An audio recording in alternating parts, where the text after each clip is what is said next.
Welcome to Breaking Paradigms, a podcast where we talk about global perspectives on spatial planning in practice and theory, by Constanze Frech and Kusché.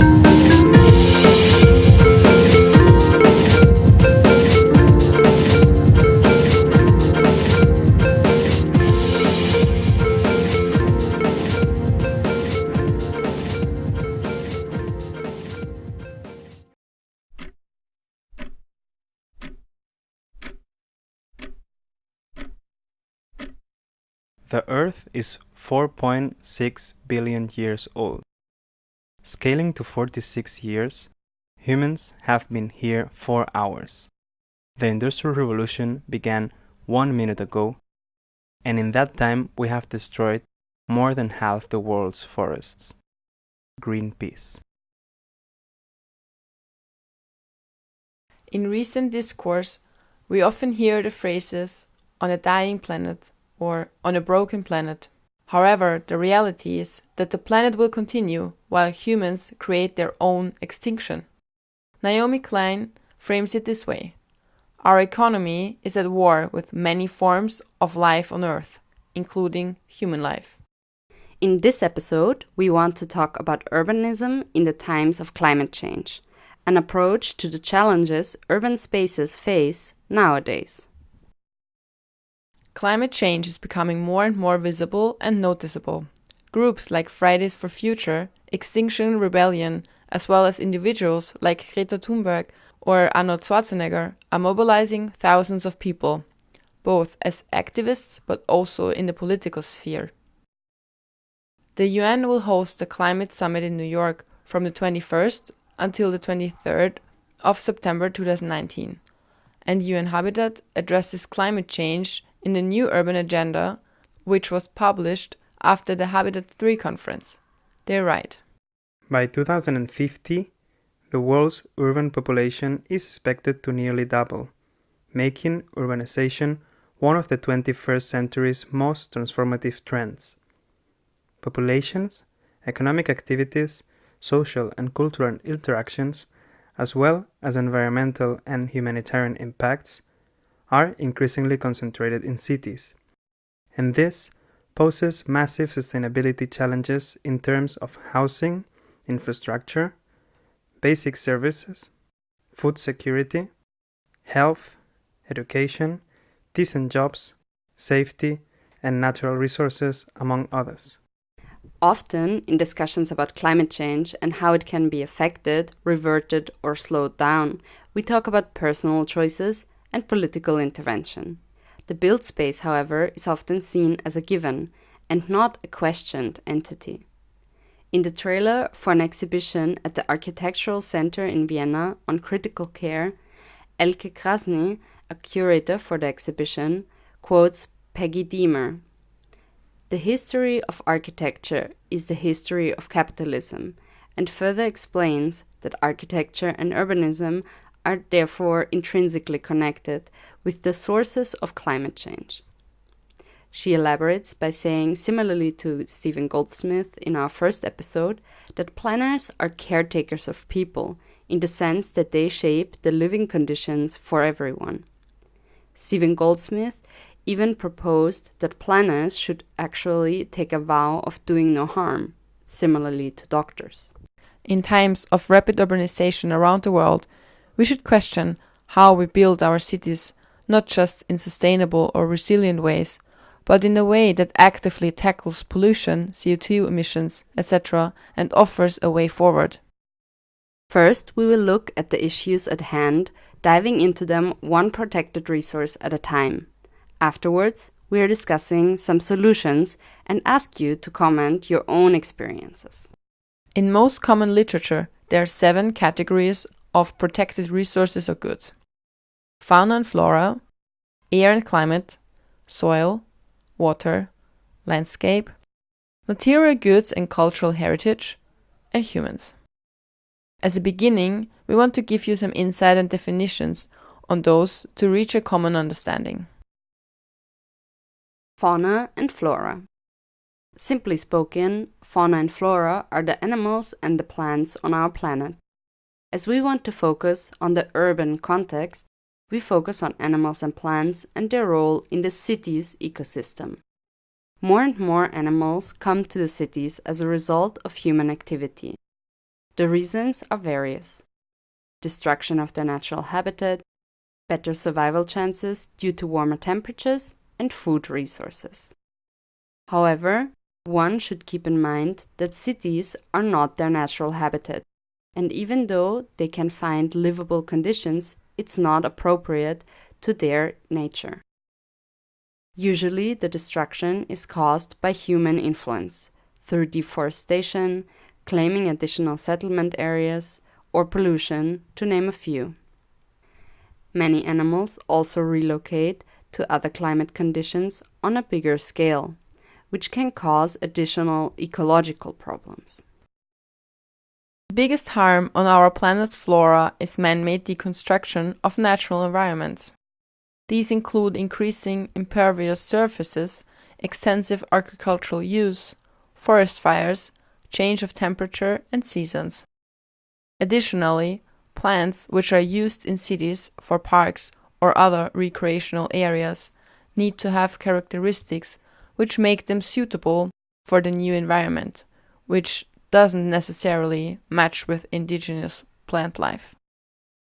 The city also creates an extreme environment, which can mean hotter and drier summers, heat islands, lack of appropriate space, and conditions which are more focused on human wishes, like reducing staining or soiling through plant seeds, etc.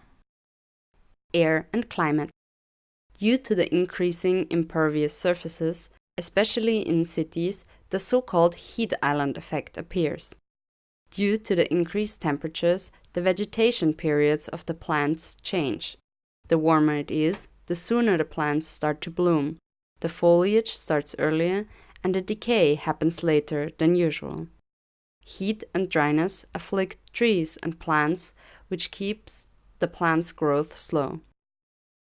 Similarly to animals, new plant species become native. Due to higher temperatures, plants from warmer regions thrive and spread quickly and thus expel native species. Mainly concrete and glass buildings cause larger surfaces for solar radiation. With the same surface area, a multitude of heat is absorbed. The physical properties of dense buildings cause increasing heat. Also, on impervious surfaces, rainwaters flood into drainage and sewage systems. Therefore, the potential evaporative cooling does not apply. And finally, also fine particle pollution is a growing issue affecting the air. Here the affected are especially babies, elderly, and people suffering respiratory diseases. Soil. As already said, impervious surfaces have a strong influence on the microclimate, but of course also on the soil. Microorganisms, insects, and small animals have to give way. Strong differences of weather conditions influence the condition of the soil. Long dry periods cause extreme dryness. If then strong rainfalls happen, soil is not able to absorb it. Flooding and erosion happen. Contamination by the chemical industry, extensive fertilization of agriculture, etc., unfortunately still happen and destroy soil as habitat and base of food growing. Water. If soil is contaminated, it normally doesn't take long until it reaches groundwater or also surface water. This is a risk for drinking water reservoirs and connects with the waste management for agriculture and industry. But also water use. Especially in Central Europe, drinking water with a very high quality is often used for domestic purposes, such as showering, flushing the toilet, watering plants, or cleaning cars. Drinking water is sadly on the way to become one of the most rare and precious resources. Landscape. Most people think that cities and settlements are human and landscapes are natural. But actually, all landscapes around us are usually somehow man-made and therefore cultural landscapes. Humans have been cultivating their surroundings for millions of years. mostly through growing food, but also through extraction of natural resources. So real untouched areas became rare. Besides the risk of extensive use of landscape, such as contaminating soil, monocultures, wind erosion, etc., one kind of landscape is mostly endangered by climate change: glaciers. This year, Iceland declared the first glacier as melted.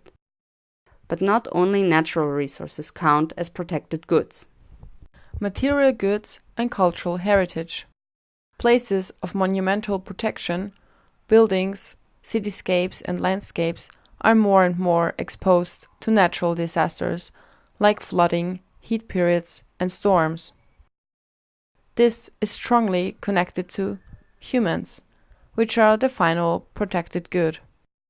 We have to be aware that climate change mainly harms ourselves, the human species. Solutions. Being faced with all these challenges and problems can seem fairly overwhelming. However, there are a lot of different approaches from a grassroots level.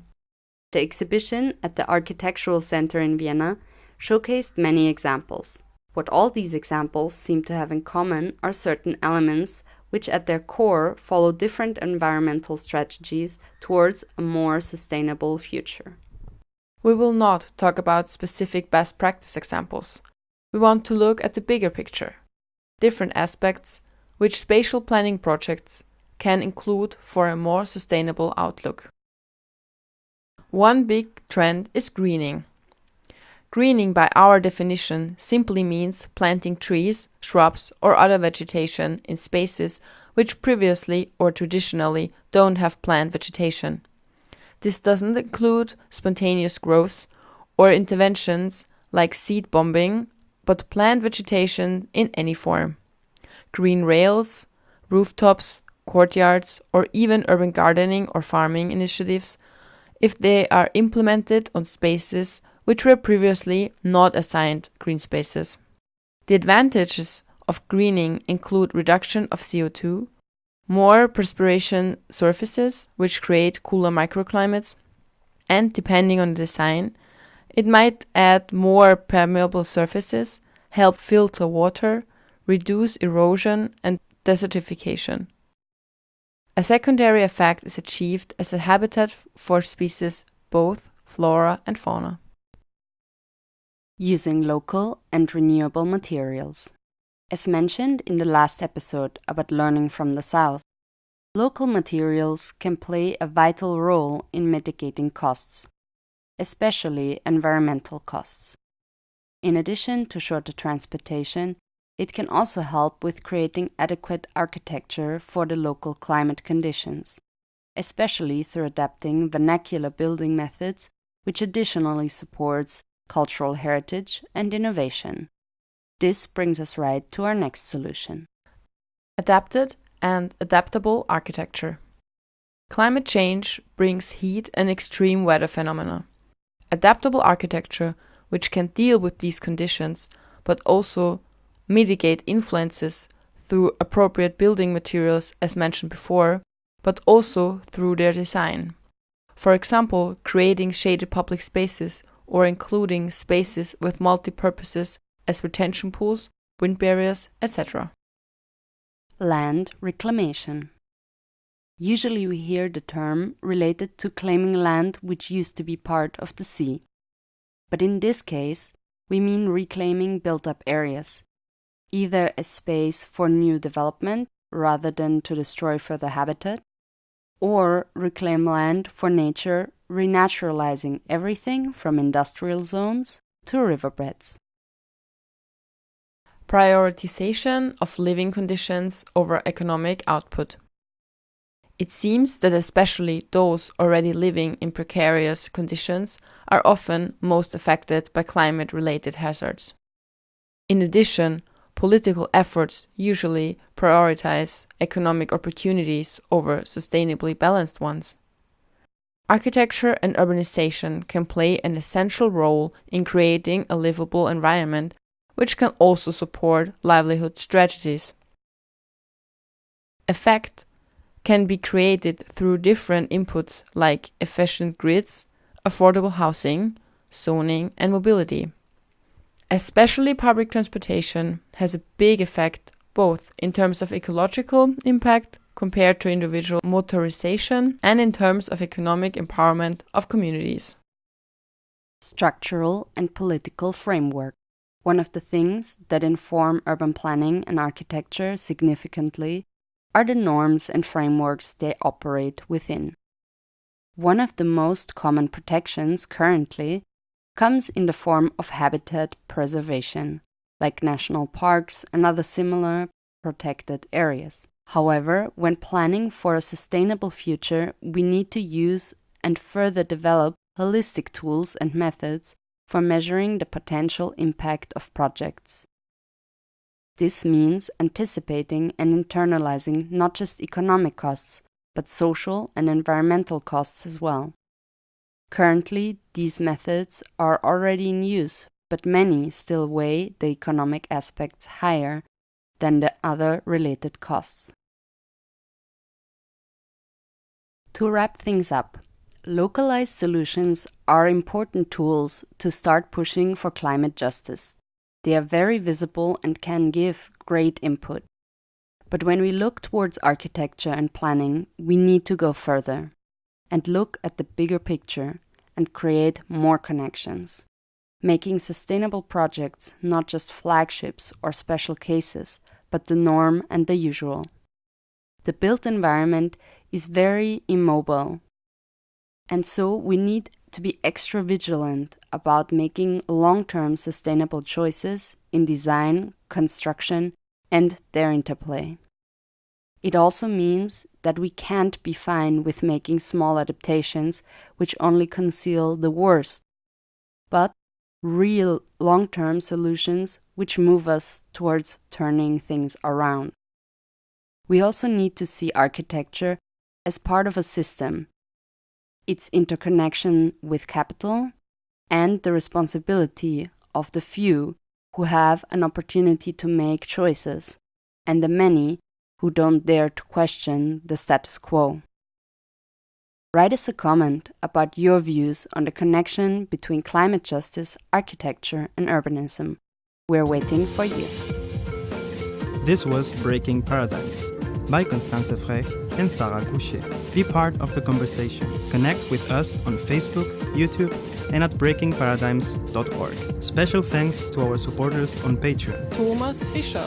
If you like what we do, consider supporting us and join our Patreon community. Content and editing by Constanze Frech and Sarah Kusché. Sound design by Dídac Barroso and Florian Frech.